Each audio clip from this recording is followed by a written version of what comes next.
Michael, you asked about sort of what we're up to, and hear a little bit more about what we're doing. So what are we doing? Like, is the question, what are we doing now? As in, like, what's coming up for the academy, or like, what is our mission purpose? Yeah, I would say the mission. Okay. So, I would say the mission. Well, now that I posed that question myself, I have to answer it. That was a poor choice. Well Um, done. Thank you so much. So well, the way that I usually put it is that we are trying to help coaches who are interested become more neurodiversity inclusive in their coaching practices.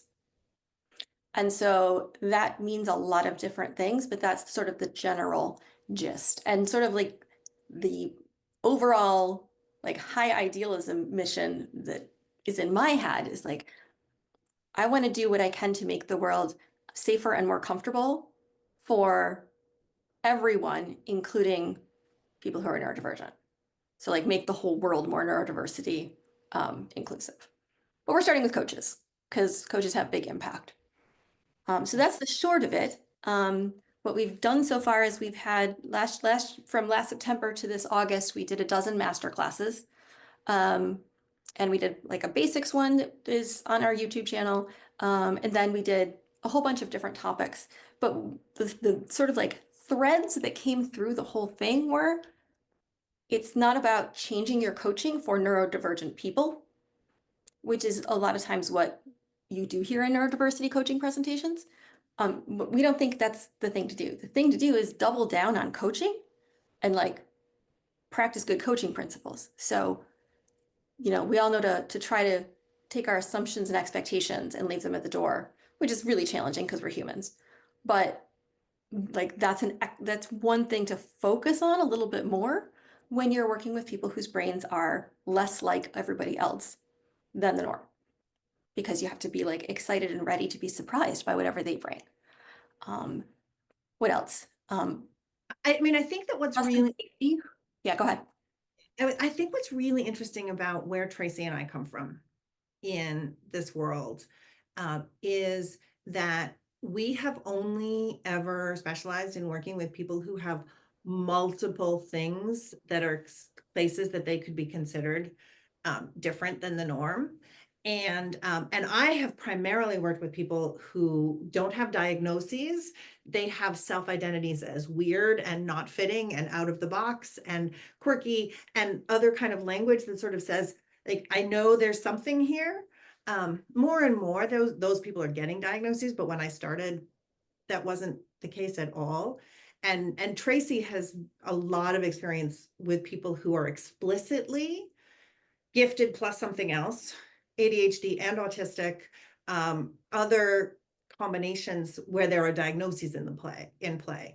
And so the people who approach coaching with, how do I change my coaching for someone who has ADHD? Well, that depends on whether they only have ADHD or whether they're also gifted or whether they have dyslexia as well, or that sort of thing. It changes. And so going back to first principles about, I have my way of processing the world and you have your way, client, of processing the world, and they're not the same. And the more I can be curiously baffled by how your brain works and get you to explain it to me, the more you become self-aware and the more that enables your ability to have meaningful and wise choice.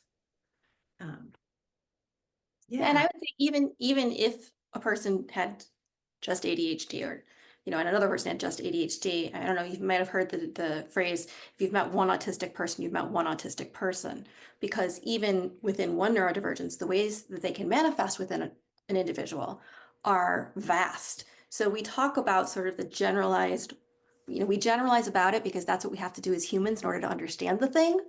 And sort of the symptom clusters are doing that. And also, there's so much more to the experience of being someone whose brain doesn't work the way most people are, that the world is not made for our brains, for our sensory or our nervous systems being more sensitive, all these kinds of things. So it really is very individual. And one of my favorite lines, I think, from our first video, um, is like, don't just not assume. That's hard, right? Stop doing a thing without replacing it. But assume you don't know. Like start from that premise every single time, every single session even. Assume you don't know. And I always say, like, isn't that more fun? Because you get to be curious and then surprised. Like my gig is to be curious and surprised all day. How awesome is that? And like hear from these people that have unique ways of looking at the world that I never would have thought of, even though we might have some of the same categories, right? So I think it makes coaching more fun, honestly. Like this is coaching, in a neurodiversity inclusive way, I think is fun. So everybody gets very serious about it, and I'm like, are you kidding? This is a good time. Well, yeah, and for people who are attached to being helpful, it's very, very hard. Yeah, there's a lot of a desire to give advice and education in these areas, like be the expert. I'm also a coach trainer and in another place, and I have these conversations with my students over, and an ADHD coach trainer, have these conversations over and over with my students about that. So Kate and I tend to like do this and go back and forth with each other if you haven't seen us before, but we could do that for like an hour. So Michael, what came up for you as we were answering your question?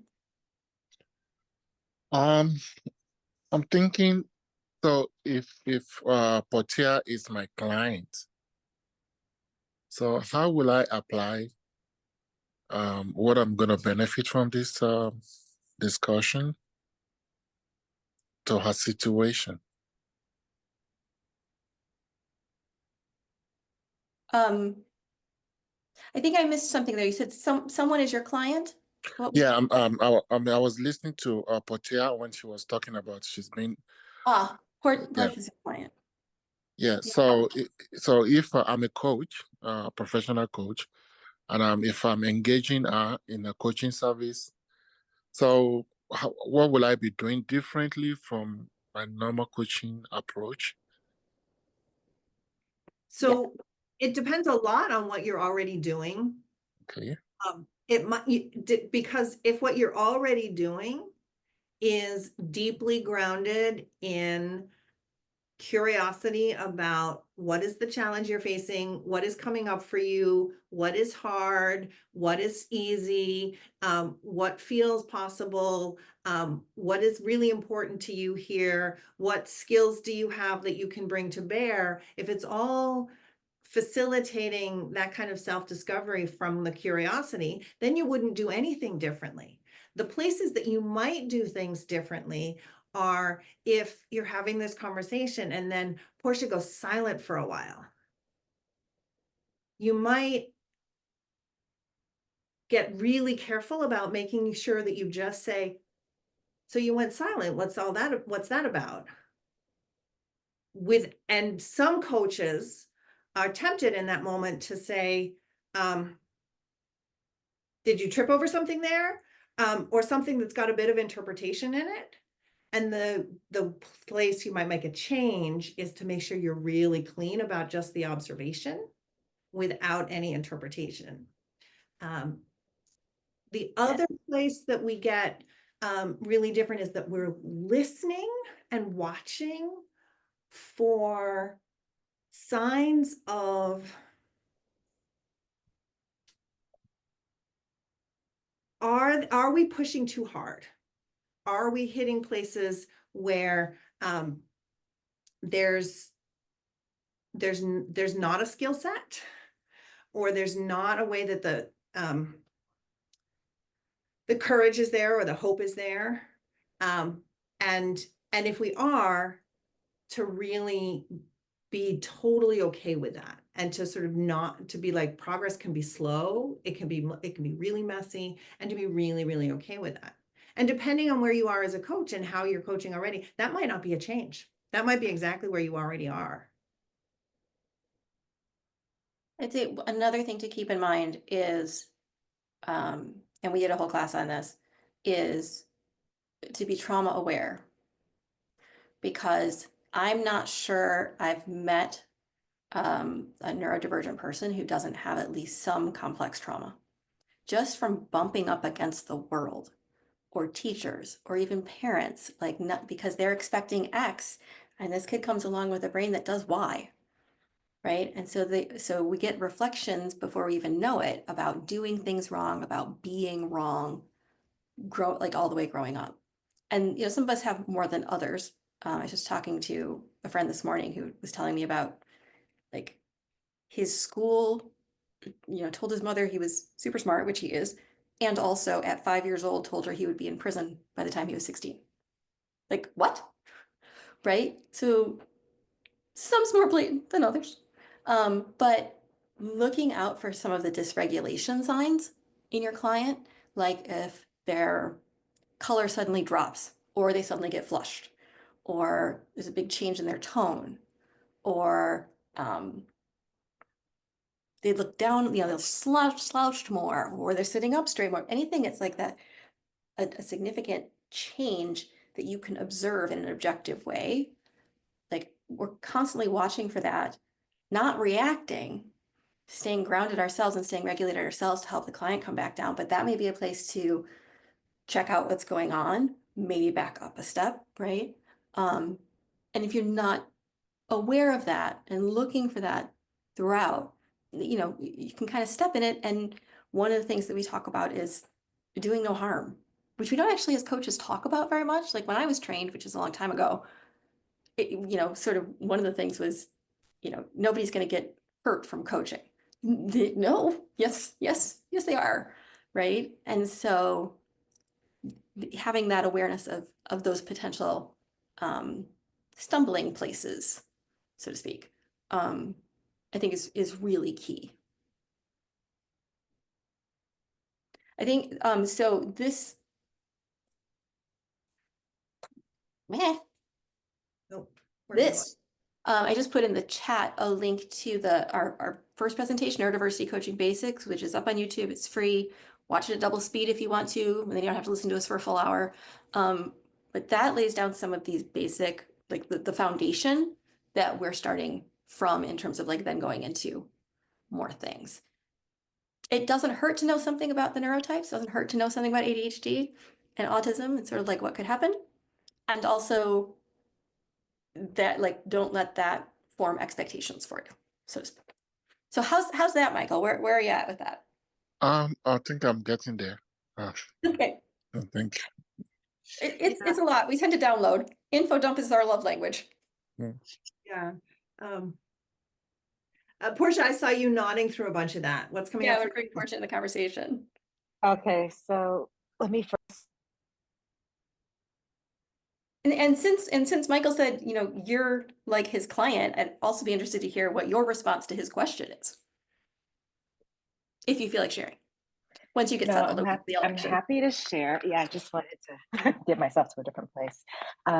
So as someone who has been in the coaching world for 14 years before finding out that she was neurodivergent, I think I have to approach this as how I am reteaching this to myself and thinking about how I'm coaching myself, how I want to be coached, and how I would present coaching to other people.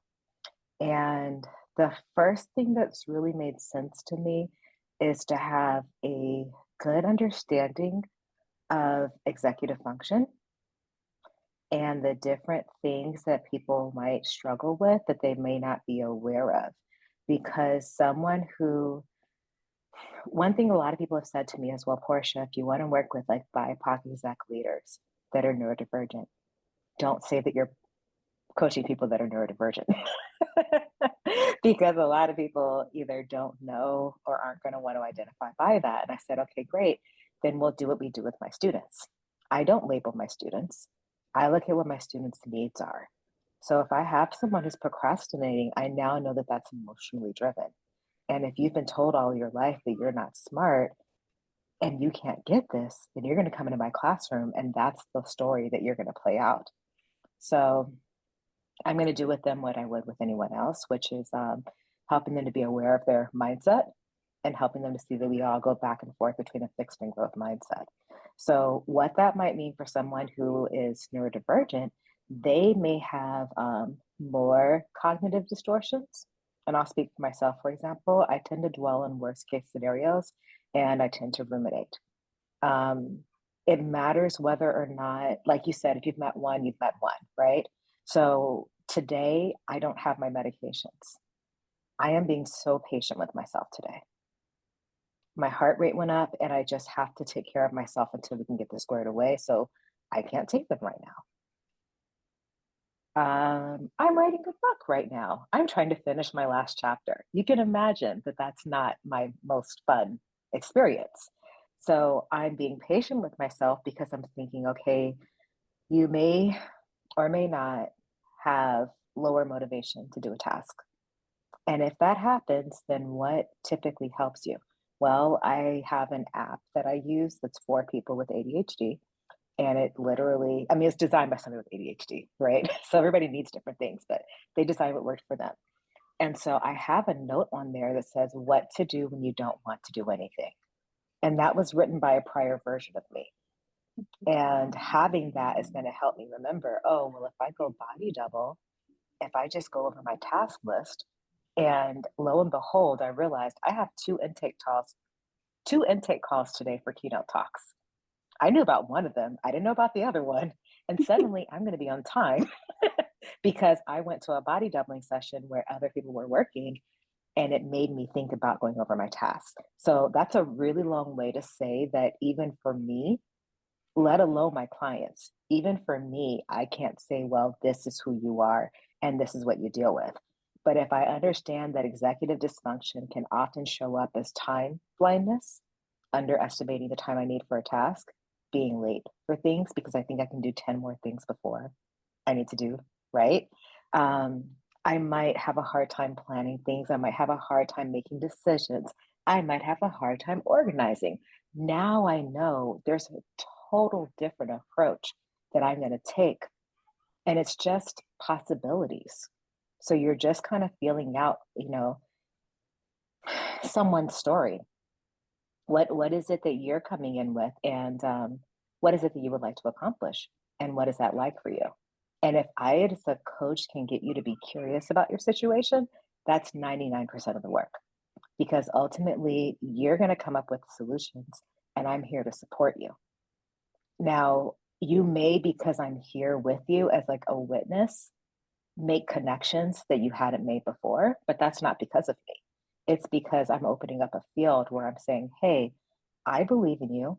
I believe this is possible. Let's play and let's see what happens. No attachment to how it goes. That way, if you have a stumble along the way, what did we learn? And I tell my clients every time you learn something, that's going to get you closer to understanding what you need. So I know that was a long-winded response, but that's how I relate to myself. And I just find that like having options is really good for me, because if I ever come up with the one thing that works, what you can bet on with someone who has both autism and ADHD, I'm going to make a structure and then I'm going to break it like every single week. Like one of the most challenging things I find for myself and my clients is the most consistent thing about ADHD or ADHD is the inconsistency. So what I can do today doesn't say anything about what I can do tomorrow. And what works today doesn't mean anything about works tomorrow. So I do a lot of, we do a lot of like menus, right? Like what are the menus that get you? That's my jam. That Yeah. is it. So you have Because options. Menus, options, and the principles and values Mhm, that you're trying to work by as yes, guiding rather than like rigid structures. Yeah, what I yes. love about what you shared, Portia, is that I just took a bunch of notes because you highlighted in telling the story so many of the things that just work with everybody and are more important to make routine with folks whose brains work differently. So I wrote down when you're doing like the action planning to challenge. So what's going to make that hard? What's likely to go wrong? What do you need to have in place to remind you that this is the thing that you're playing with. To actually have that conversation about, okay, so the chances are that this is going to fail in some way. What do you want to have to support the likelihood that you will actually be able to get back to it once you notice that you're off track? To have that as being part of the default coaching thing just makes it more inclusive for everybody. Then you also talked about, like, if they can't see the thing and you help them see, one of the impacts of coaching is to help them become their own witness. And so that they can witness themselves when they're in the middle of something rather than just being caught up in it. And it's super, super powerful there. You talked about shifting to curiosity, and you talked about getting out of pressure. With autistic people in particular, taking that sense of pressure off is so, so powerful in terms of creating opportunities and a sense of that things might be possible. If we as coaches say it's okay if this doesn't change at all, like we aren't invested in it changing, for some of our clients, that's what it takes for them to start having permission to play, and play is what they need in order to actually make change. And then the other thing that I wrote down here, which is sort of embedded in here, is sometimes these wins. Oh, I made this, like, I'm not going to miss this email with about the intake on the keto. That might feel small to a smart, high achieving person. That's going to feel very, very small. And it's so hard that for us to be like, no, you just did a thing that is really hard for you. You get to celebrate it, and we're going to make you celebrate before we jump on to the next thing. Like, no. We're going to sit here until you've actually celebrated this, because I know that was hard for you. There's a way of standing up for the best version of our clients and the most self-compassionate version of our clients it's super important for people who've absorbed self-shaming. And that's where I was going to go, was the shaming, because I heard several things, two of which I've forgotten now, which is okay. That's why I wrote notes.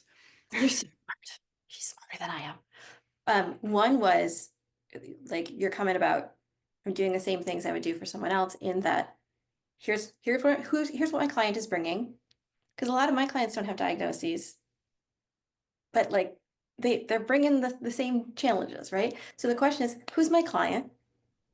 Where do they want to be? What's getting in their way?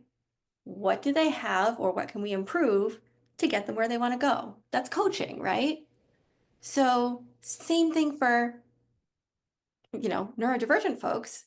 It's just the challenges may not be what you expect, and those kinds of things. So the things that seem like, well, great, you filed your papers. Yeah. If I filed my papers, like You're going out You're for a dinner and superhero. dropping the fork, and we're like somebody bring me a cheesecake and a Yeah. fork, for real. Yeah.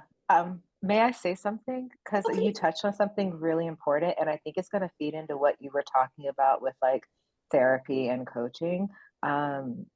I've had the experience that there's a lot of cognitive tools that would necessarily work the same way with people that are neurodivergent.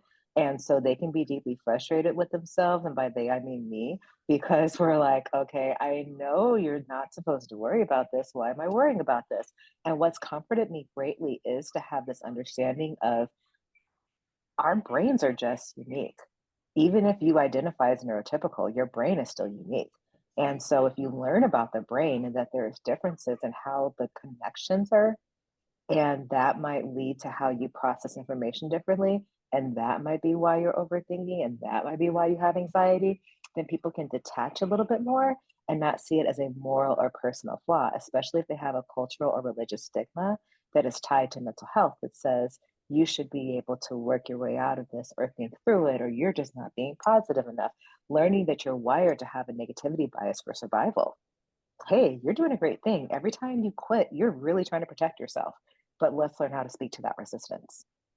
And it's just been hard for me up until now, because what happens after you have a diagnosis is you look at your entire life in the rearview mirror and you go, is that what that was? Is that what that was? is that what that was? And you just do it for like ever, you know, because now you finally understand everybody else doesn't feel this huge internal pressure. And you mentioned the intersection of being like, you know, twice exceptional or gifted, or however you want to name it. Neurodivergent became a term in 1998. That's the year I graduated from high school. So we were just told, you're gifted, good job. Like there was no downside, right? And so I think it's really important. Something I hear you both nodding to, and I just want to amplify it, is when you talked about it's good that I can think about what goes wrong. I've never heard someone reflect that back to me positively. I Mm. was trying to tell you about a weakness and you presented it back to me as a strength and an asset of my coaching. And Michael, if you can do that with your clients, like I just want to amplify what Kate did there because that was really genius. It's looking for listening and validating when someone is telling you what their struggles are, but not being syrupy, not saying, hey, this is a superpower, because that doesn't help when you can't take a shower. And, you know, you're going to find that people who are brilliant are going to struggle with really basic things and have a lot of shame about it. But when you can help them have a balanced look at themselves, everyone has strengths. Let's look for what your strengths are. And yes, you have these opportunities for growth, and those are opportunities for help. And everybody needs help. And you just start to neutralize and normalize what they're going through and help them understand that they live in a society that doesn't allow for that level of nuance. We only want people to be smart all the time or dumb all the time. And I'm not saying that to say that's how we should categorize people, but that's how things are presented. And the job of a coach is to really highlight all of the wonderful things about an individual and to hear and validate what their struggles are and to help them integrate all of that so that they can move forward. And sometimes there's this really, it can feel subtle when it's happening, but it can be really profound reframing because we're talking about inner processes that feel like they're just who I am. I had a client just this week who is really, really easily in attune with the present moment. And this is a thing that is common for ADHDers. The like actually being really present in the present moment is really, really common for ADHDers because the time blindness manifests as I'm here now. And this is really interesting because this means that a lot of ADHDers are drawn to meditative practices because they're drawn to the present moment being validated and celebrated and being the goal. And this particular client was really agitated about a bunch of things, which in ADHDers, when you're agitated, you tend to be really, really agitated. And so this particular client was sort of taking the received wisdom that meditation is good for anxiety and doubling down on their presence practices. But they were so sensitive to their own anxiety that they were traumatizing themselves by being present. And so they came in and they were like, so I'm feeling kind of fuzzy right now. And I was like, so tell me about this fuzziness and tell me about what's going on. And I was like, wow, it sounds like being any more present than you are would be really, really uncomfortable. Here's to like not being so present. And that was like giving permission that like, oh, I don't actually like presence is a value and there's real value about being here now until there's not. Are you speaking of like being overly self-aware and like just overly like almost like you have a magnifying glass on yourself? Is that sort of what you're alluding That to? can happen. Okay. There's the rumination piece that can happen. But the other thing that happens is if you have this cognitive process that says, okay, I've noticed that I am agitated, I'm anxious, I'm triggered, whatever it is that the language is that you're using, and this is like whatever it is, like I'm activated. I'm activated, I'm anxious. Meditation's good for anxiousness. So I'm going to pay attention and I'm going to get into the felt sense of what I am. Oh my God, I'm agitated. And then you're like right in the agitation. And then there's a cognitive thing that goes, I'm meditating wrong because meditation is good for anxiety and I am more anxious than I was before. You're actually just more aware of how anxious you are, but that bit of I'm meditating badly and this isn't working adds to the panic. It's not Wait, you useful just at all. described like 10 years of my life. I'm sorry.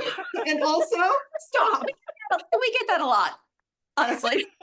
No, because I was talking about this in my book, and I was saying that people, when we go to these broad, you know, wellness is good for everybody, so let's do it the same way.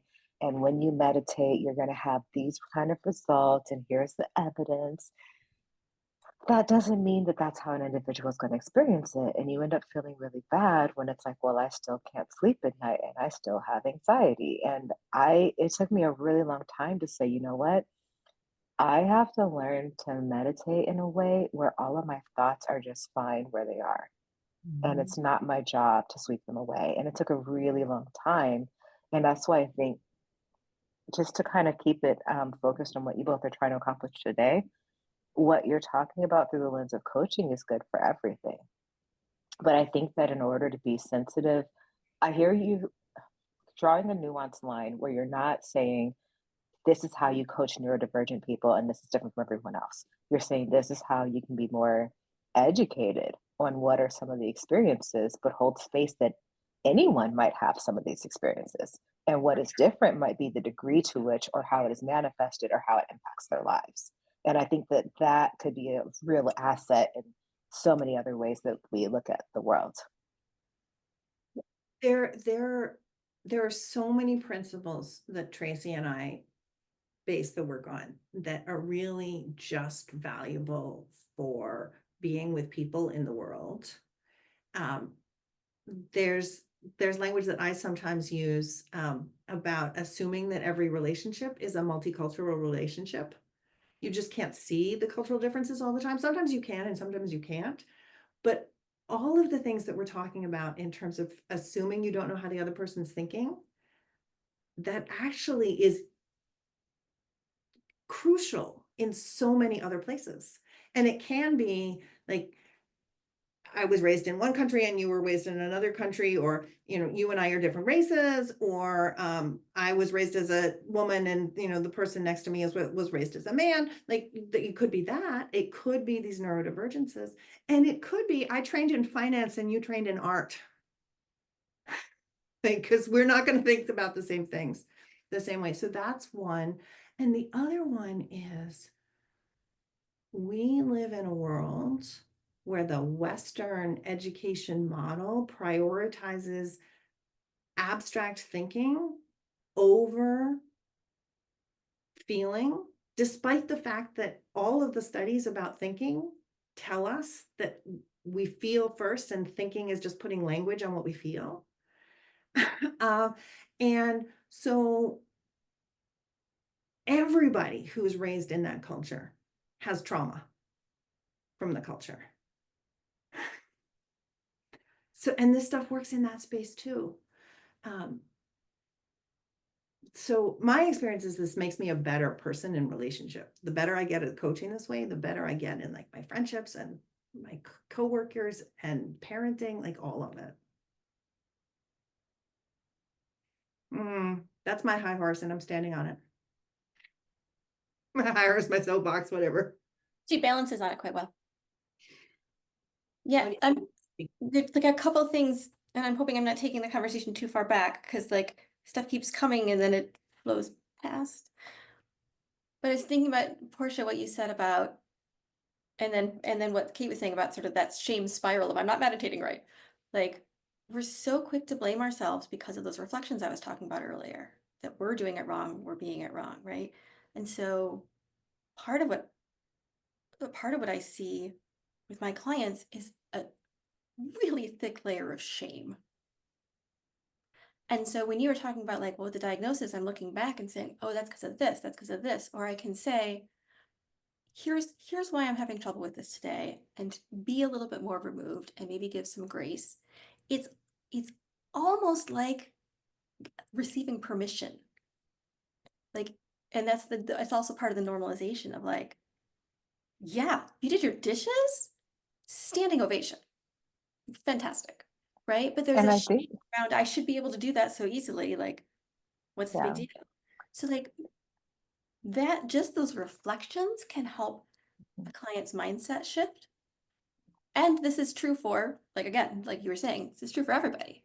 Just like, I see this sort of like, this is the extra dynamic that I see more in some of my clients who have brains that are more different. So I don't know what Yeah, and to bring up for you. well, I think first about where the reflection comes from, because usually it's something that I've internalized because of an experience or something I've heard out in the world. So very rarely did it originate within any of us. It was, it's a chicken before egg, like, right? So we were before these thoughts were. And when I am most effective with this, for autism, it's really important to have a why. You always want to know, well, why this, well, why that? And if I can say, you are not struggling to follow through on these instructions because you're lazy or unmotivated, it's because your brain is structured differently and it actually needs more support. And so, what I've learned is you have to take that project and break it into very small tasks. Use those small tasks to build momentum. And why am I doing this again? Because if it doesn't matter to me, then we're just all wasting our time. And so that goes back to what you said about the values, Kate, right? What are the values that I'm trying to live by? Because I'll stick on that. But there have been days where I would blame myself for getting nothing done with my book. And now I understand, well, your brain may not come on until 7 or 8 o'clock. And what I told myself today, being that I don't have the medication, I said, today, you're just living what you're writing. And you may not be able to write about it until tomorrow, but I promise you, you're thinking about it. And what someone who is neurotypical or doesn't identify as neurodivergent, I will say, because who's typical, they might not understand, why don't you just do it? And I've had people do that, cognitively coach me and say, set the timer and go. And it's like, what, do you just want to see me cry? Because it's not fair. But I promise you, when it is, my brain's been listening this whole time. But you have to just trust. And that's where it's like, okay, coaching towards learning how you work best and how might that be accommodated in your reality and how might you accept yourself so that I go, yeah, guys, I may not write today, but I'm paying attention. And even just being here is allowing my thoughts to percolate. And I think that that's been the big difference for me in being able to say, oh, that's what this was and that's what that was. Because now that I understand what the invisible hand was that was guiding my lived experience before my diagnosis, now I can learn more graciousness and understanding and support to move forward. Which, by the way, and this is where like my brain, it's like, yeah, we need to do this. Which, by the way, means you are spending less energy on calling yourself lazy, which just heightens your own anxiety and your own fear about everything, right? And we know that when all of that gets heightened, our brain doesn't work, the prefrontal cortex brain doesn't work as well. So you're not going to be able to have those percolating thoughts, right? So like it's a whole cycle of like, if you can break that, right? Find a way to give that grace. And maybe it's a diagnosis. Maybe it's a coach normalizing and reflecting something different to you. Who knows what it is? Like when you can let your brain settle a little bit more, you actually are more resourced to find the supports that you need or to let the thing percolate or whatever, right? But like if I'm already up to here, like I had a client say to me today, like, yeah, I see. I need some metacognition, but I don't have room for it in my brain because the anxiety is so high. It's like, yeah, so how do we get room in your brain? Bring this down, right? And so there's some spaciousness where you can fight those automatic thoughts that we have gotten from our reflections all the time growing up. One of the things that I find so interesting in this space is that when we're talking about neurodiversity inclusive, rather than like coping with neurodivergence, Yes. one of the gifts of highly sensitive nervous systems, and so many of these neurodivergences have some form of high sensitivity, is that creativity lives in the land of play between two things that don't obviously go together. And the play between new ideas, play between things that don't usually work. And for moderately average nervous systems, they tend to have a pretty easy time compartmentalizing into what I've been told is important. And as children, that's like, we take that in. And so if it's easy to compartmentalize and to sort of shut out what's not important, you've actually closed down your ability to be creative by being well-behaved and compliant. And so for neurotypical people who are trying to be more creative, all of this stuff works in reverse to help them actually tap into that creativity that they don't think they have, because they have enough executive function to shut it down. Whereas those of us who are sufficiently highly reactive that we can't shut it down completely, like that's the superpower language part of it, is that like actually we can't shut it down, so we still have access to it even after we've spent 20 years trying to shut it down. Yeah. Yeah. And so it's really like, I spent a lot of my early years as a coach trying to help people who remembered being more creative than they felt in their current lives, Yeah. like Yeah. open that up. And it's exactly the same stuff about how do you relax and be compassionate, let yourself play with who you are, Yeah. just from a different starting point. I would add to that, and I celebrate that. I think it's important. And I think that one of the complexities I've seen is when you start to talk about intersectional experiences, there are people for whom you have to layer on top of masking code switching Yep. and a rigidity that is associated with survival and a hypervigilance that is associated with survival. And so, even if you affirm all of this, they still have to deal with those realities. And so, what I'm going towards with this is I agree with you that I had this creativity, and for years it was like, I wonder why I just started writing a short fiction story in my journal. What's that all about? It's what you're talking about, right? But then it's like, how do I harness this? And so my experience is when I started writing the book, I had all this creativity, but it's streams of consciousness and it is feral streams of consciousness. And it has taken years to herd these cats. And it has taken every strategy and every coach and everything. I have exhausted everyone. Okay. And the people who are living to stand to tell the story, they deserve all of the flowers because it was really difficult to figure out how to contain and synthesize and hold because, and that's why I guess I'm saying for me, I felt like it was a curse to be a nonlinear thinker long before I felt it was a blessing. It only felt like a blessing when I understood what I could do with it. But I remember watching A Beautiful Mind when it first came out. And when you see that room with the post-it notes all over the place, my undiagnosed self said, "Oh, that's my brain." Yep. Yeah. Yeah. And this is where the skills about how do you harness it don't typically get taught to neurodivergent children early enough, because they're not part of the typical curriculum. And the things that teachers are taught about classroom management are using extrinsic rewards and conditioning and cognitive behavioral stuff. And neurodivergent, the stuff needs presence-based stuff, distress tolerance. It needs, in terms of therapy speak, it needs not CBT based stuff, but dialectical therapy, DBT sort of stuff, and leadership training, that self-leadership, that, okay, here's what's going on around me. What is important to me? What am I standing for? What is the step that I can take that's heading in the right direction? And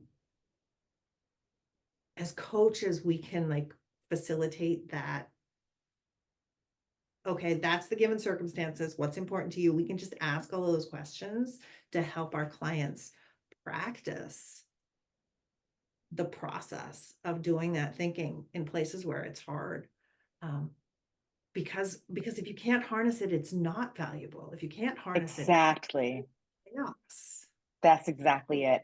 And I think what I've noticed with a lot of my executive clients, and I like what you guys are saying because I have felt it wouldn't have been appropriate to tell them to explore, this because it wasn't what they were, looking for. But I had someone say, I wish I could just take my brain to the factory and get it fixed. And I knew in that moment what we were talking about. And I wanted them to understand, my journey has taught me ultimately, and this is something that you only learn by coming through pain, it's not the fix. It's not about the fix. It's about love and living and moving forward and developing the patience to be able to see how does this play out and just have the curiosity because that's what's going to allow you to persevere. It may take, for me, it took 3 years to lock into a process. And even then, I said every single word is my blood, sweat, and tears because it was. And I think that that can be a hard sell for someone, right? To go in and say, you have all these really great skills, and I'm here to help you harness them. And we're just going to have to take this journey together, and I'll be here to support you. They have to like buy into that. And I think that initially that's really scary for people, especially because society has taught us, well, there has to be the immediate gratification if I read the right book or I learn the right thing. And again, that's not um, necessarily helpful for someone who doesn't operate against all of these assumptions that we have about how behavior change works in people. I mean, I think that just as a society, we crave information delivery to be the learning process. And it's just not. That's not how human bodies learn. Human bodies learn through experimentation and Right. praxis. Knowledge is not behavior. And yeah, there's one of my mentors once shared something that she ascribed to an African tribe, but I don't remember which one. And it wasn't in English for sure. So it's, probably a mistranslation of it, but it's only a rumor until you know it in your bones. Like information is only a rumor until you know it in your bones. Yeah. Like that's real. Like until you're walking it, it's just maybe it's just floating around there in the ether. Um, I and, want to and praxis takes time and is often feels impossible until all of a sudden it's easy. It doesn't have this linear sort of sense that I'm getting better so often. Yeah. I just Tracy. want to check in because this is a beautiful flowing conversation. Michael, what are you gleaning so far that you're finding useful, or what else would be helpful to you? Um, um, I'm getting more additional information. It's quite reflective.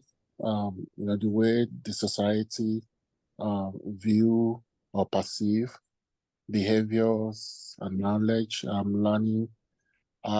It's like learning is more scientific in terms of experimentation. I'm learning that even though when I'm coaching, my expectation is not to expect the magic, is to work with my clients. It does take a while, for them to accustom to the goals, making sure that when I'm setting goals with the clients, the actionable items, make sure the goals are achievables, and then yeah, it does take time for learning to materialize. Lovely. Yeah, some of the stuff I say, I mean, a lot of the stuff actually I say to my clients before they're my clients. So they know, like, I'm an expectation set from the get-go of this is going to take a while.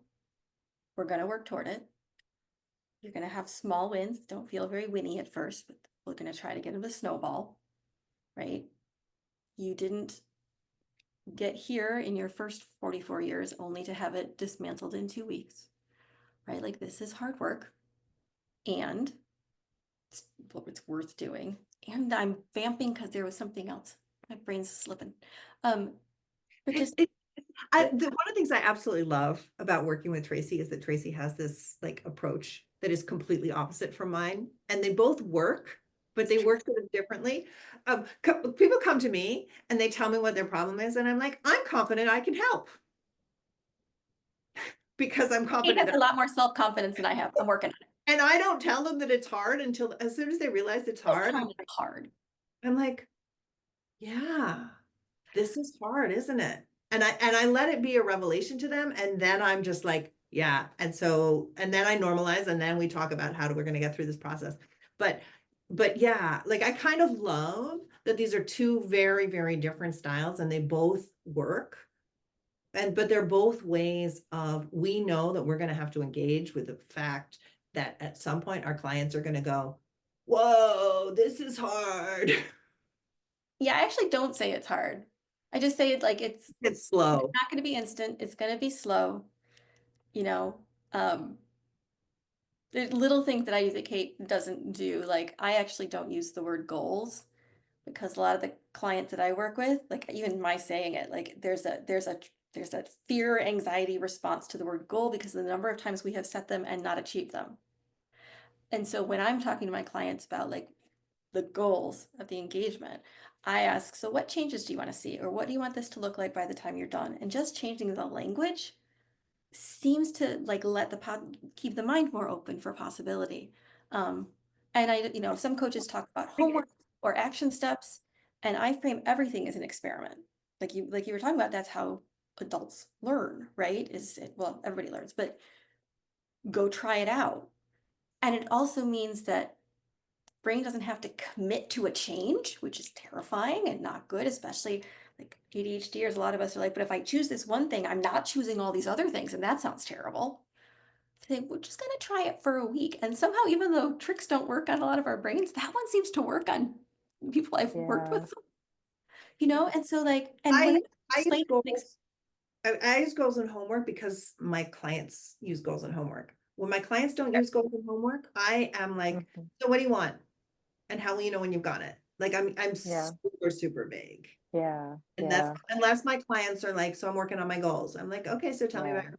And then I'll use their language and I'll just fair. With them. It's the other funny. thing about experiment is that you can't fail. Like even if you don't do it, it's data. Because that's what a lot of my clients are worried about is like, I'm going to forget to do this, or we're not going to have the safeguards in place, whatever. I'm like, no, that's data. That means that we didn't have it aligned in a way that flows with your brain. So what do we got to do about that? And it's sort of like that relaxing, like all these little things can be sort of relaxing for some people. Can I share something that's been really powerful for me? Absolutely, please.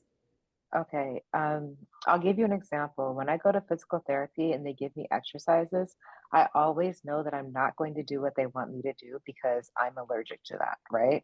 So I'm going to cut something off, I'm going to do something differently.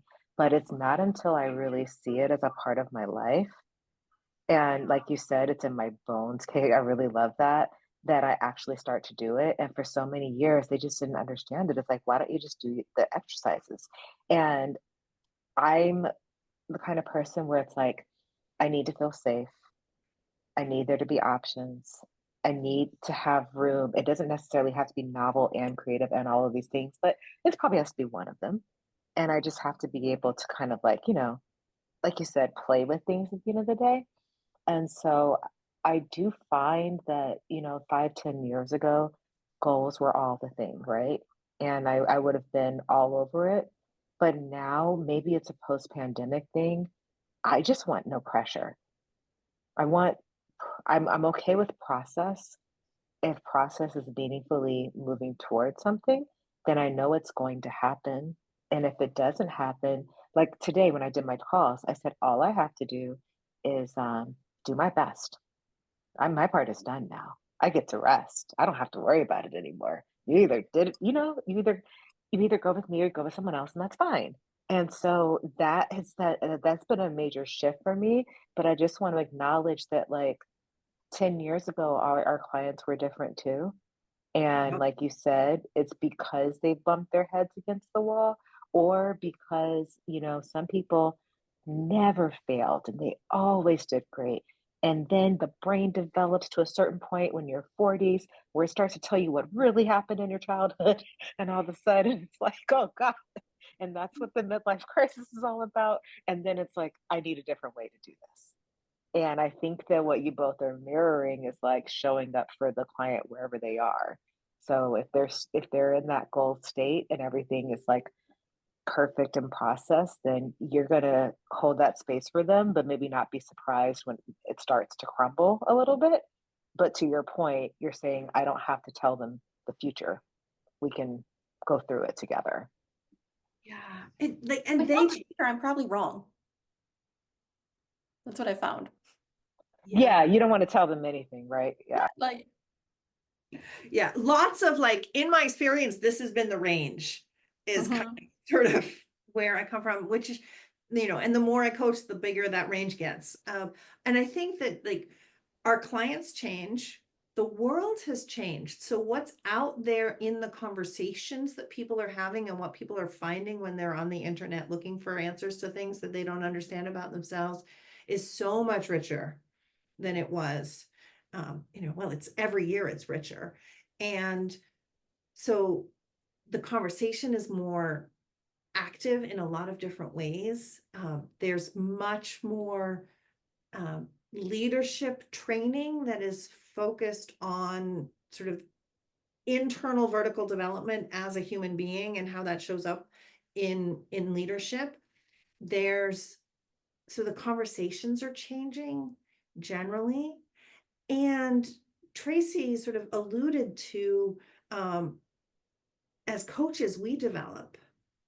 And so I've got a level of faith that is probably unwarranted, and I should probably sort of check it a little bit, that I can just wing everything. And I will walk in and I will listen and I'll be like, I think I can help you, or I'm not sure I can help you. And if I think I can't help you, then I'm going to sort of like come up with if I can't help you, what kinds of things do I think I can't help you with, so that I might be able to sort of help you find someone who can. Um, but I used to have a process that I followed, Yeah. and I Yeah. used to be like really rigid. And now I'm like, Yeah. okay, coaching has two premises. Um, you don't have access, if you don't have access to your creativity and your playfulness and your openness, you're coming from a place of fear, and possibility is hard to find. So if I can help you do that, and the human being learns when that mindset is in play and there's new information. So if I can play around and throw things in, and maybe throw a couple of wacky things that you hadn't thought of before into the thing so that you can get creative. Yeah. Um, and I trust that now. But Yeah. 10 years ago, did I trust that? No way. 10 years ago, Yeah. well, I had a bunch of questions. I was I was gonna name that as two things. First was trust. The second was intuitive wisdom. But then there's also a willingness to show up and see what happens. The only way you would be overly confident is if you were attached to that working. But what I hear you saying is I'm willing to go in and see what it is. And this is just the toolbox that I'm going to bring. And I think that's really good. But I hear from both of you is, and like, how much of this is the age and how much of it is our age 10 years later to 10 years now. But what I hear from both of you is also an acceptance of your needs. Like, just in passing, first you were like, I need this and this and this and this. And sometimes, like, reflecting that what you need is okay to need, right? Can be really powerful. Instead of, well, I shouldn't need that, which I hear a lot, right? It's like, I well, started there. yeah, I of started course you with do. I shouldn't need anything. I started invisible. And then for a long time, all I asked myself over and over and over again was, what do I need? What do I need? What do I need? And that was enough, just the fact that I was asking myself. And then at some point, I started to like hear the answer, but it wasn't immediate. And that's why it's hard when you walk up to someone who's neurodivergent and you say, how do you feel and what do you need? And they're just like, Some questions are too big. Yeah, and sometimes actually clients come and the question is, I don't know what I need. I just need something to be different. Totally. Yeah, like I know that that isn't working.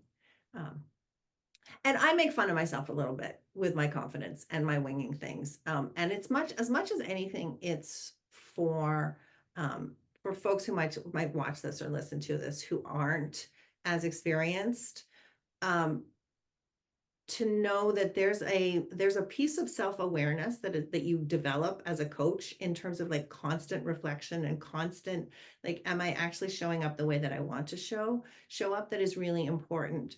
One of the things that was really, really valuable for me, I've been collecting recordings for submitting for my MCC over the last year. And one of the things that's been really, really valuable is actually looking at the transcripts and actually going, oh yeah, so here's where I'm actually doing the thing, and here's where I'm actually doing the thing, and here's where I'm actually doing the thing, because it's in my bones, so the pattern shows up, but I don't do it consciously anymore. And so actually to sit and reflect and go through those recordings and actually see that they were there was very reassuring. And I don't like looking at transcripts of my recordings of coaching any more than anybody else does, but it was very valuable. Well, and I will say, like, Kate's confidence in her ability to wing it is earned, right? Like what she's talking about winging it. I'm a trained unconscious advisor and performer, and so like I think this is in my body. Yeah, that's in our intro to stuff. We're both former theatrical performers, dancers, so we have that part going. But like, you know, there's winging it from a place of, without knowledge, without the learning, without all of that, and then there's what looks like winging it, but really all of this stuff is in a person's, body, if they've done the work, if they continue to develop, if they continue to ask the questions, right? It's not winging it. It's pulling together everything, right? But you can't start with winging it.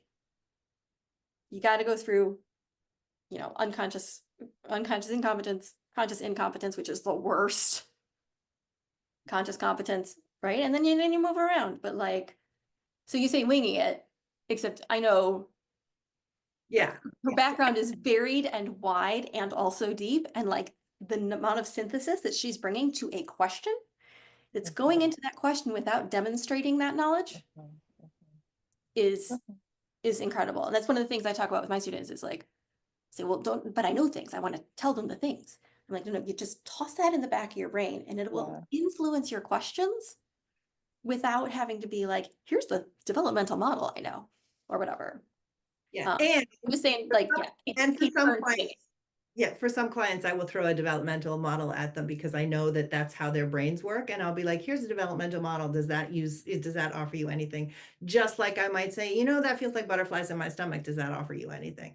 I think the other thing is that once you start just showing up with whatever your skill set is very presently, it feels like winging it because you are actually making it all up on the spot from that toolkit. And in that ladder of learning that Tracy was referencing, conscious competence feels better than anything else, because conscious competence you can look at and be like, I got this. And you feel like you can see, like, I walked through this process and I got this. And unconscious competence comes as a shock to people. Unconscious competence, people are like, I'm phoning it in. I'm not working very hard. Have I gone back to being lazy again? The last time I felt this, like, not conscious about this, I was just about to like have it thrown in my face how little I knew. Like, what am I about to discover? And it's actually a whole nother level of development to actually relax into, hey, you got this. And if I can offer one thing, what I hear you saying is almost like someone who's cooking in the kitchen and they're not really sure about what they're doing. So they're going to make spaghetti and meatballs, right? And they're just going to make that same thing every day. And you're coming in and you're doing this. exquisite 10-course meal because you've been practicing how to do that for decades. So you might walk in and look like you're winging it, but you've actually trained, and you know exactly what you're doing. And so something that I would add to that is that layer of cultural humility. And that really speaks to what you both are doing through the lens of inclusivity. And that is, yes, I've learned all of these things, but I haven't learned you as a person. So I'm going to set aside everything that I've learned and I'm going to listen to you. And then I'm going to use what I know to help understand. Does that sound accurate? Yeah, I can't set it aside because it's too much I in my don't mean body. set it aside. I don't mean throw it But it's out. I like, just mean it's not in my consciousness. what Yeah. I mean is that you're Yeah. not putting that onto the person. Yes. You're allowing yourself to experience the person, and then Yes. you're using what you know to help them. There's actually a term we came across just like in the last few months in a paper that we started adding, which was neurohumility. So I love that, like, Yeah. That's what I'm talking about. That's exactly Yeah. it. Thank you. That's right? it's exactly Isn't that a yeah. beautiful term? Like, Yes, because I teach cultural humility, but that's exactly what I would say. So thank you for sharing that with me. That's what I was hearing. It's the idea that all models are wrong, but some are useful. Like it's always walking in with my models might be wrong, and not even like my models might be wrong in a not useful way in this setting, and always being willing for that to be the case. That helps. And the other thing that, and you sort of alluded to this really earlier on in sort of what works for other people and the sort of received wisdom about what the studies show, maybe not working for me.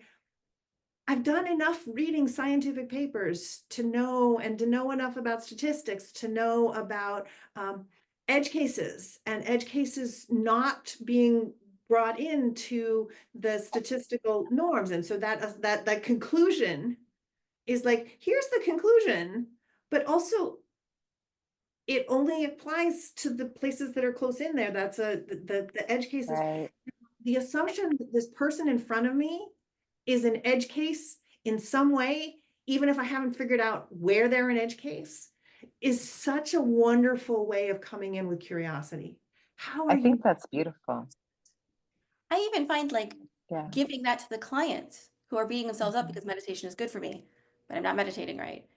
Like showing them, so like these are good guidelines and also like a little skepticism because I'm not sure we're Yeah. represented actually as I outliers, don't, as edge cases. Like I'm not sure we're represented in right, this wide scale thing. So like, yeah, right. might be true for you and also allow it not Mhm. to be. And they kind of go, huh, like that Yeah. perspective of, wait, they're not talking about me necessarily. Like they didn't ask me that question. I think that that might be the most respectful treatment that I've ever heard of an outlier or edge case because we're so used to those being anomalies that don't belong. And we're actually trained to throw them out, like you said, right? There's something wrong with how you ran this because there should be a story. So if you've been in a society where there should be a story, you've never been centered as an outlier. And I think that might be a really good metaphor for what you guys are doing. And what I hear you saying, Kate, is that you're treating everyone as an outlier because there's no expectation. What is this normal that you talk about? You're you. And Yeah, I just want to meet you where you are. Totally. yeah. Exactly. The one that I also say sometimes is that if I assume all of my clients are PDAers, so PDA, the persistent demand for autonomy, if I assume that that's how much agency all of my clients need, I'm coaching 100% of the time. Everybody like, and it's very challenging to people who are not used to claiming their own agency to be given that much agency. And I'm like, I'm not picking up your agency for you. It's just not, it's just not happening. One thing this, Because if I do, you're gonna throw like the thing I say yeah, back at me anyway, and it probably won't work. And so like, let's get you doing it. I think what's been weird for me, and I appreciate you using that word because we're used to people saying pathological demand avoidance, which feels really like punitive, like you did something wrong. That was actually my entry point to being able to even contemplate the idea. I accepted the ADHD. I knew for years, but the autism was really hard to see. And PDA was the first thing that I looked at and said, well, maybe. And it's interesting to me to see, yes, it is pervasive, But there's actually, for me at least, a pattern in my life in which I'm PDA, and there's ways in which I'm not. And I'm having to learn how to handle myself with nuance and to say, well, you're not necessarily like that about everything. And maybe from some of these things that work well for you, we might learn how to help you with these other things. So I think that teaching someone that we want you to celebrate who you are and that this is a part of you, but one aspect of who you are doesn't define everything about you because that could be really limiting. And I find that's a difficult thing in the community sometimes to find other people who really want to like see what's possible. Yeah, for a lot of people, for a lot of people, the diagnosis gives such a sense of being recognized that there becomes this desire to rest in the diagnosis and to let the diagnosis be the comfortable blanket that you wrap yourself in and soothe yourself with. And if that's what you are using the diagnosis for, which for many people is a really, really important healing phase, like absolutely valuable healing phase. But if you get stuck there and you're scared to put that blanket down, that nuance is hard to wrestle with. And I find that when people come to me and they've been diagnosed for a while, often actually what I'm helping them do is put that blanket down. Mhm. Yeah. That's the other part about seeing you as you were talking about, right? Like seeing each individual as, what are you about? And not assuming is it doesn't make the diagnosis or the ways that you are different or the ways that you have challenges central to you, who you are, right? There's a lot more interesting things about you. I want to know all the things because I'm selfish that way, greedy, right? Like I want to know, I want to be able to see the world through your eyes. And because that's how I'm going to be able to help best. And so if I make assumptions or if I identify you with one of these blankets, I'm cutting myself off from the genuine, I said fun, but also privilege of being able to understand a person, as deeply as I possibly can, knowing that never will get there. Right. So I don't know. Yeah. I'm thinking about Tracy's website and what you said, Portia, about if you're working in the BIPOC space, maybe don't use the neurodiversity language quite so much because maybe there's other things. Tracy's website doesn't say anything about any of this. She's just got a very, very quirky image that resonates with out of the box thinkers and playful nerds and geeky folks in a way that people who see that picture and laugh at it are going to be drawn to working with Tracy. And I I'm love that. hyper verbal, and my website has almost no pictures on it, but it has all the buzzwords. And so the people who are going to be drawn to me are the ones who see the complexity, who are like, yes, all of these things are in fact related. That there is actually something here. But who you talk to and how you talk about it, it really is like, what is the language they resonate with? Yeah. Sure. I hear that. I hear that. And I think that, part of the reluctance for saying neurodivergent is really more so for the executives because there's so much attached to people finding out, and so if I talk to doctors, for example, or pilots or things like that, there's a lack of reluctance to discuss mental health, right? Because of, and I was talking to some providers last week and it was kind of like, it's so ironic that the people we entrust the most with people's safety have the lowest safety in being honest about their struggles, right? And so I hear what you're saying, and I'm thinking about my own lenses, and I'm really about inclusive wellness and compassion. So that is the language of my site. And I haven't made that step yet, where even though I've done podcasts where I've talked about my journey, I haven't updated my website yet. So you wouldn't know that I'm even neurodivergent. And part of that is because I demand safety for myself and consent from myself. before I present myself to the world. And so I'm coming out of like this 6-month period where I just allowed myself to adjust and I took a step back and I wasn't doing as much. And when I said, look, I can only be honest. So if you all want to hear about this, great. But if you don't, I'm not your girl. And that was a really big piece for me because I came to this thinking first about depression. That really what was going on before my diagnosis. And I saw so many people that were coaches and wellness experts talking about how they were going to help you hack your way through depression and they're going to give you the 7 steps and how they got over it. And I just remember thinking, this isn't me. I've been here before. It'll be back again. I'm not supposed to do this way. And it made me want to sit back and think about how I present myself to the world because it can't be that. And now that I am familiar with this lens, it's like, I couldn't imagine going out there and telling people, I'm going to help you mask this, right? Because that's so harmful. I want to help you integrate. Well, and also, if the client isn't ready to unmask, if they're not coming to unmask, right? Correct.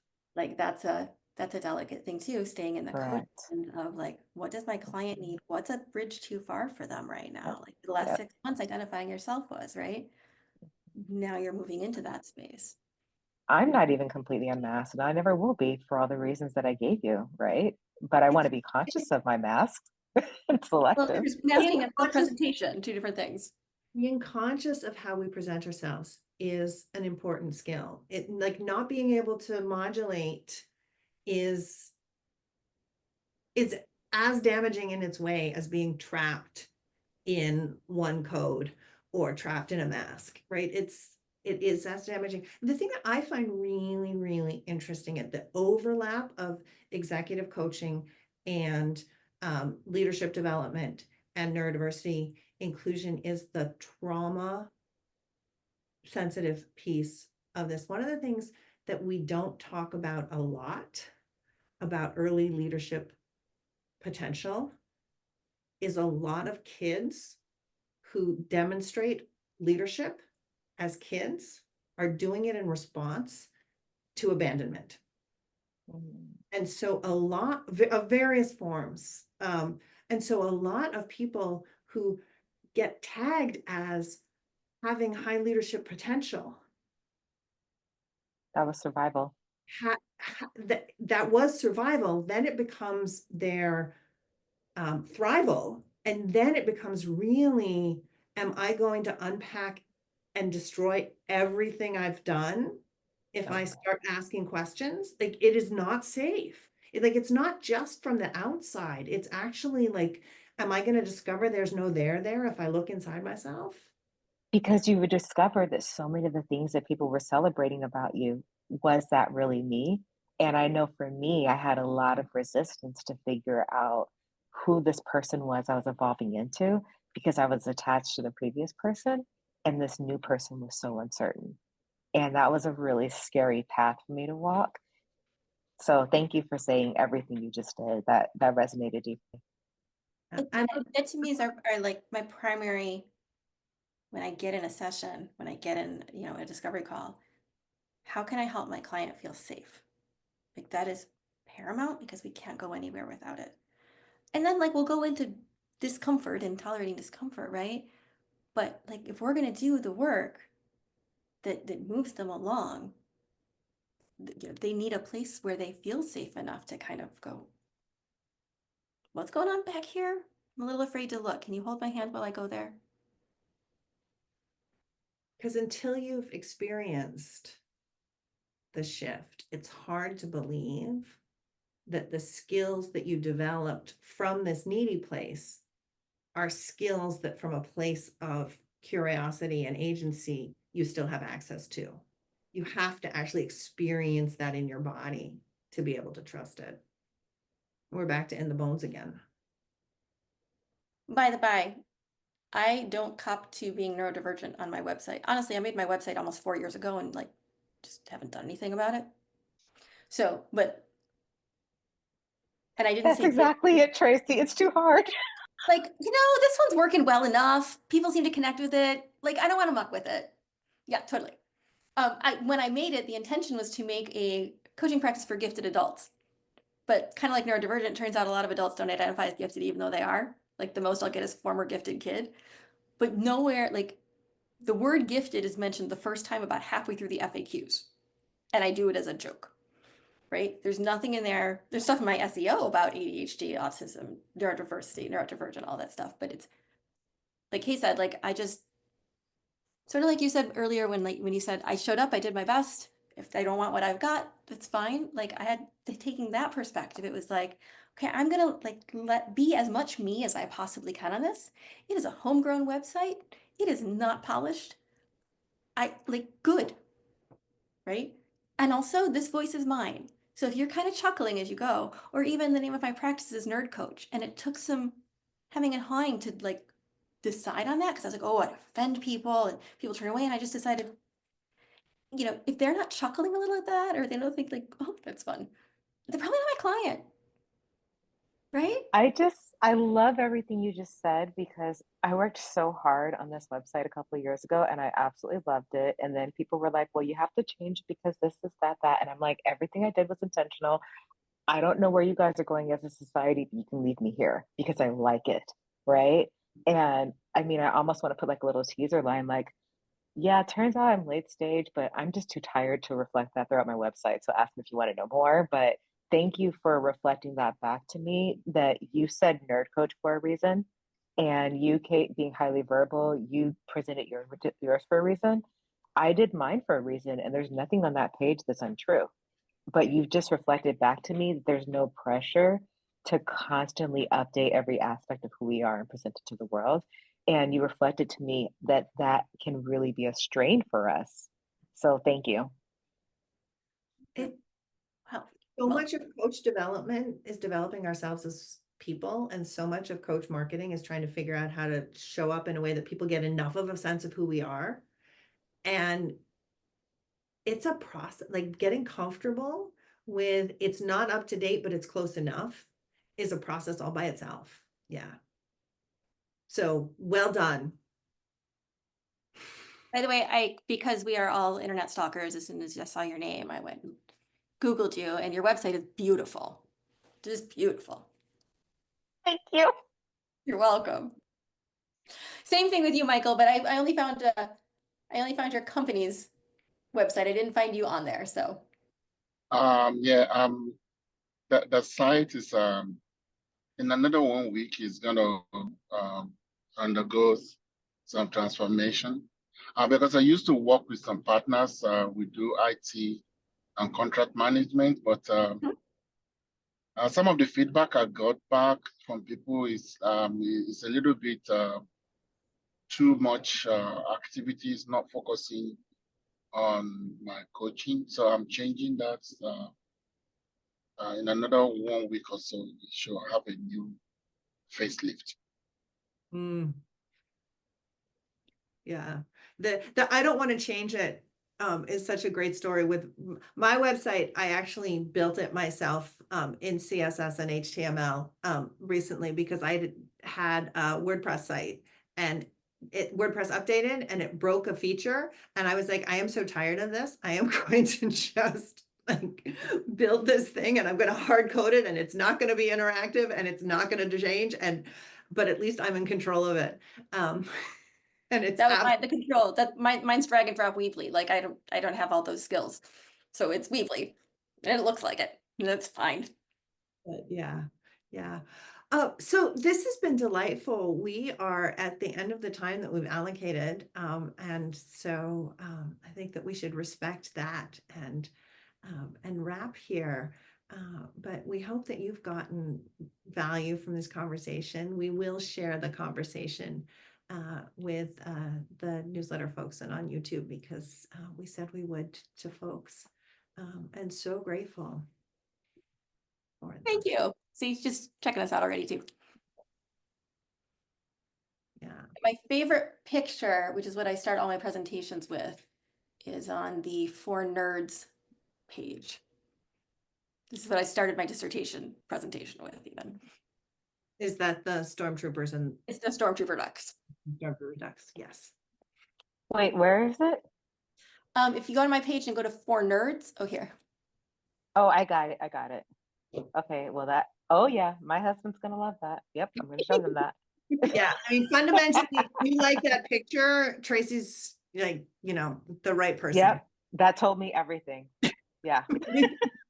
That's what I'm kind of going for, right? Like, yeah. No, you have to call in your people, and that's why mine is so heavily coded for compassion, because I want people who want that for themselves and who want to put that out in the world. That's who I'm gonna want to get up and go to work for. Well, I love the name of your practice, which is, Kate, is Thank Empowered to you. Exhale, Mm. which I think I've run into you somewhere before because I vaguely remember that phrase Really? and being like, Well, I that's emailed you powerful. guys. You probably got an email from me. Maybe that's Yeah. okay. Yeah, I've dropped a couple of emails to you guys just celebrating what you're doing and like telling You. you to keep doing it. I had Um, a client just recently who was like, I was saying, so when it gets hard, how do you want to be with this? Like when you're having that moment of it's not working and yeah. and they said, I want to step back and I want to take a deep breath. And I was like, what is important about taking a deep breath for you? And they were like, oh, that exhale is relaxing. And I was like, so what happens if you change the phrase and you just, I want to step back and exhale? And they were like,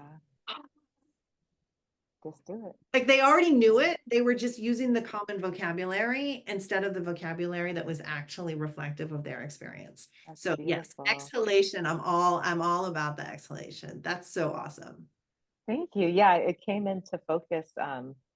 I think honestly, I went through all the pain of getting it trademarked, but it was only after my diagnosis that I understood, oh, that's why I used that name. So it kind of grew into it. By chance, are either of you going to be at the ADHD conference? I am not this year. I was there the last couple of years. I'm Okay. not this year. Okay. Okay. But Well, bummer if that was a chance to meet you. Where are you located? I know. yeah, I'm in Long Beach, California. That's why I'm going, because it's going to be in Anaheim. So I will be able to let you know how it went. Awesome. Awesome. Yes. And Thank Michael, you I see all. you're my neighbor, and Katie. I'm in Austin. Oh, fantastic. Not the geographical location means much, but Yeah. anyway. So It is. what are we gonna get at the end of this? Are we having another conversation on Thursday? Oh, So what Oh, is on Thursday it's a presentation. okay? So we're going to be talking specifically about overwhelm and burnout. We used some of the same material last year, but like the conversation's always different depending on who's there, where development is, how our ideas have developed. So we're doing sort of the popular ones again. But all the recordings from last year, not to be a sales pitch because we're not making any money off this, but all the recordings from last year are at that link. They're $10 a piece for 90 minutes, well, somewhere between 60 and 90 minutes, depending on breakout rooms and such. You get the video, the audio, the transcript, slides, and if there's any handouts. So Oh, that might be a resource for you. And then, like I said, our YouTube, the basics ones on our YouTube, as well as some other interviews and some other AMAs and things we've done. yeah. So And those classes tend to have quite a lot of information transfer to give some of the frameworks for talking about this, and then as much time for Q&A as we can, because we know that the Q&A is where the juice is.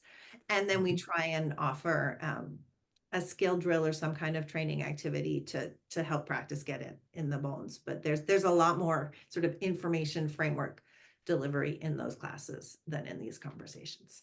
So I just put the Academy's LinkedIn group there. We announce stuff there, or our newsletter, which does not go out that often because I'm in charge of the newsletter and I'm an ADHDer and I like forget it exists until there's an event coming up and I'm like, oh crap. But So that's don't worry why I about being actually spammed. read it, Tracy. Pardon me? I hate newsletters, but I actually read yours because you don't send them all the time. It's like yeah. No, and I we know. Thank We have a you. lot of similarities. We send them when Tracy's like, oh ADHD. my goodness, the thing's coming up and we haven't told people about it. So That's right. we send them when there's some reason to send them. There's always something coming up that we haven't told them about. And it worked because I was like going through my email and I went, actually, I would like to watch that on election night. So it worked. I read it and I'm here. Oh, that's so gratifying. Thank you so much for that feedback. All righty. Well.